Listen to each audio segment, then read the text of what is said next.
Hello guys, welcome back to another video. Today we have my Canon Vixia HF700 HD. So basically this camera is an awesome vlogging camera for about $200. I'll put the link in the description below so you guys can go ahead and check this device out for yourself.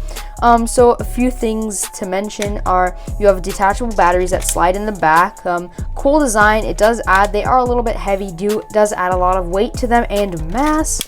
So that's one thing to note with these camera batteries. They are just little intelligent Lion batteries. So yeah, that's one thing to mention. It'd be nice to get a few others. The charger here is nice and compact. It's a travel charger, it just flips in and out, so that is quite nice. The camera itself, it's got a plasticky build. It's a camcorder, so I think that's what you would expect. Some scratchy plastic over here.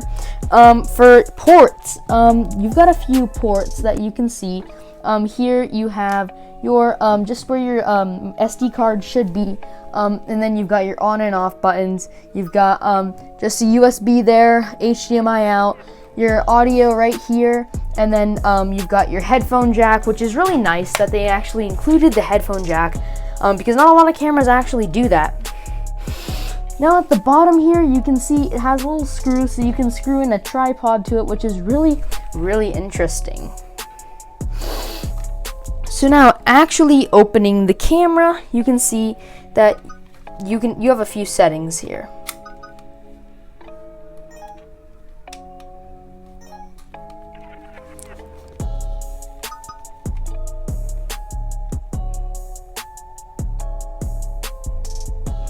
Okay, so for your settings, you just have, you can change your shooting modes, which is quite nice. You can also change your recording setup. Your movie format, I usually keep that MP4 just for the sake. So one thing that I do not like about this device is it's not easy to change the setting. It's confusing. So this is 1080p at 60 frames per second, which is very nice. It actually tells you your everything here, your frame rate, your resolution, but it's a little bit confusing. All the way over here, you have 720p at 30 frames per second.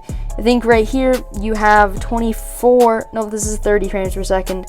This is also 1080p at 30 frames per second. I usually do 1080p at 60 because it just comes out a little bit nicer and crispier. And then there's just a few other settings like the zoom speed and a few more things like that. So yeah, this is an ultimate, a really nice camera. So not much more to talk about it besides its zoom is really nice. It's got 32 times optical zoom, and as you guys can see right there is a little dial to make the zoom go up and down. So you guys will see that in the test footage. So let's get into the test footage. So one thing where I think this camera fails is its low light. So there's like a lamp literally right behind me, and this is my tech closet. So this is where I keep all my tech stuff, and you guys can see that like it doesn't do a very good job. It's a little bit confused in the dark. It struggles catching light and stuff.